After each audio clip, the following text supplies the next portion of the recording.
यह कहानी है विशाल और आकाश की, दो जिगरी दोस्त जो हमेशा साथ रहते थे। विशाल अपनी नई खरीदी हुई चमचमाती काली एसयूवी का पहला लंबा सफर कर रहा था। प्लान था कि वे एक पड़ोसी राज्य के पहाड़ों पर जाएंगे, जहां विशाल की बहन की शादी थी। देहरादून से मनाली का सफर लंबा था, इसलिए उन्होंने रात में गाड़ी चलाने का फैसला किया ताकि सुबह तक पहुंच जाए। रात के 11 बज रहे थे जब उन्होंने अपनी यात्रा शुरू की। हाईवे पर शुरू में तो चहल पहल थी, पर जैसे ही वे चंडीगढ़ क्रॉस करके आगे बढ़े, सड़क एकदम वीरान हो गई। चारों तरफ घना अंधेरा था। आकाश बगल वाली सीट पर बैठा एक डरावनी कहानी के पॉडकास्ट में खोया हुआ था, जबकि विशाल पूरी एकाग्रता से गाड़ी चला रहा था। अचानक एक जगह पर विशाल को लगा कि सड़क के बीचों बीच कुछ पड़ा है। अबे क्या है ये? विशाल ने ब्रेक लगाए। सामने सड़क पर एक गुड़िया पड़ी थी। कोई मामूली खिलौना नहीं, बल्कि किसी छोटी बच्ची की प्रिय गुड़िया, फटी हुई फ्रॉक में, जिसके एक आंख का बटन गायब था। क्या हुआ? आकाश ने पॉडकास्ट बंद करके पूछा। देख, ये गुड़िया सड़क के बीचों बीच कौन फेंक गया? विशाल ने कहा। आकाश ने झट से गुड़िया उठाई और बोला, अरे कोई बच्चा खेलते खेलते छोड़ गया होगा। चल इसे उठाकर साइड में रख देते हैं, कहीं कोई गाड़ी वाला इस पर चढ़ न जाए। जैसे ही आकाश गुड़िया उठाकर डैशबोर्ड पर रखता है, एक ठंडी लहर गाड़ी के अंदर दौड़ जाती है। यार, एसी क्यों इतना तेज कर दिया तूने? आकाश ने कांपते हुए पूछा। एसी तो बंद है, विशाल ने जवाब दिया। उसकी आवाज में हल्का डर था। उन्होंने आगे गाड़ी बढ़ाई और 15-20 मिनट तक सब कुछ सामान्य रहा। तभी आकाश को महसूस हुआ कि उसके कंधे पर किसी ने धीरे से हाथ रखा है। उसने चौंक कर पीछे देखा, पर पीछे की सीट खाली थी। मजाक मत कर विशाल, आकाश थोड़ा घबराकर बोला। मैंने कुछ नहीं किया यार, मुझे खुद कुछ अजीब लग रहा है, विशाल ने कहा, जिसकी आंखें अब केवल अंधेरी सड़क को देख रही थी। उन्होंने तय किया कि वे कुछ देर के लिए रुकेंगे। उन्हें एक सुनसान ढाबा दिखाई दिया, जिसकी टूटी फूटी लाइटें दूर से टिमटिमा रही थीं। जैसे ही वे गाड़ी रोककर बाहर निकले, डैशबोर्ड पर रखी गुड़िया जमीन पर गिर गई। आकाश ने उसे उठाया तो देखा कि उस गुड़िया का चेहरा, जिस पर पहले केवल एक आंख का बटन गायब था, अब खून से सना हुआ था। यार, ये क्या है? विशाल चिल्लाया।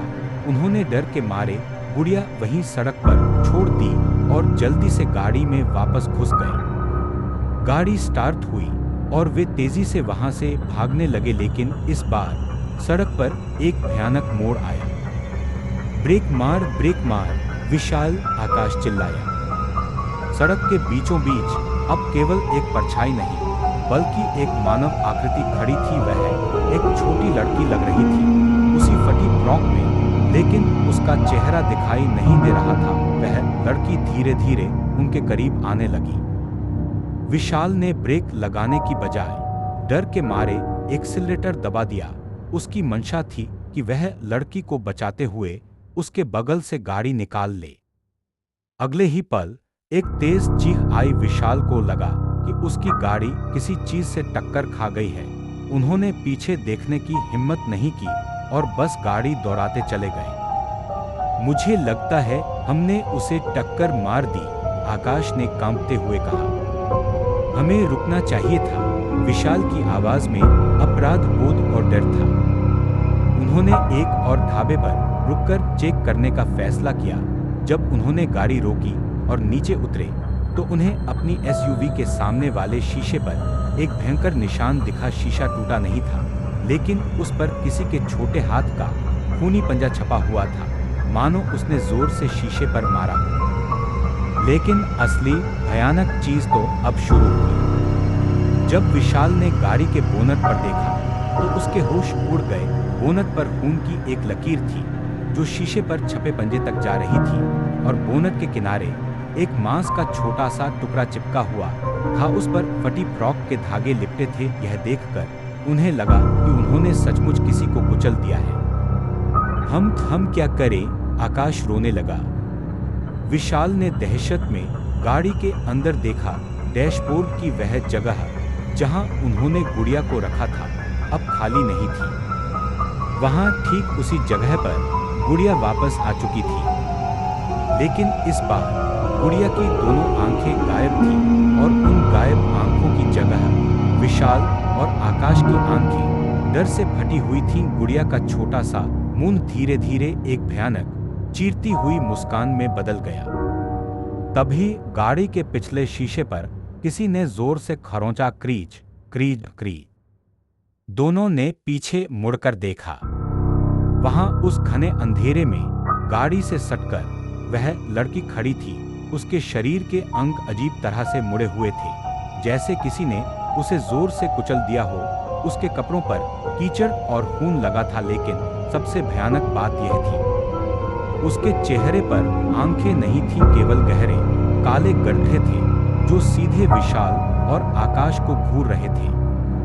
उसने अपना एक लंबा पतली उंगलियों वाला हाथ उठाया, जिससे उसके नाखून काले और टूटे हुए थे, और गाड़ी के शीशे पर लिखा, तुमने मुझे मारा, अब मैं तुम्हारी आवाज छीन लूंगी।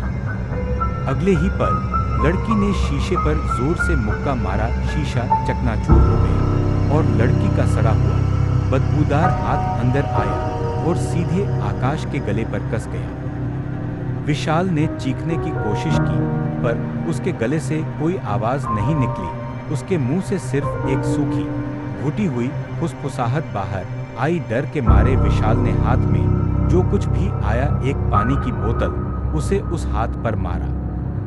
लड़की का हाथ एक पल के लिए ढीला पड़ा और आकाश ने हांफते हुए खुद को पीछे खींचा, लेकिन तब तक लड़की ने अपना दूसरा हाथ अंदर डाल दिया था। इस बार उसने विशाल का चेहरा पकड़ा।